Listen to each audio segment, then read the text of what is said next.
रख रख त्या रानातून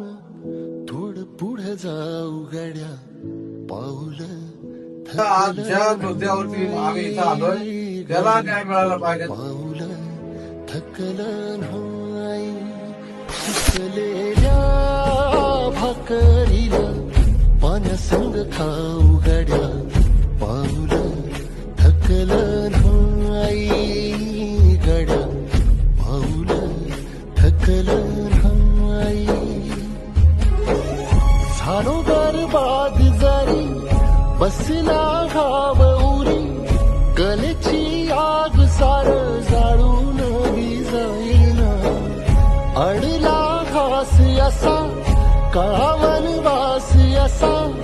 पण जो ध्यास अजून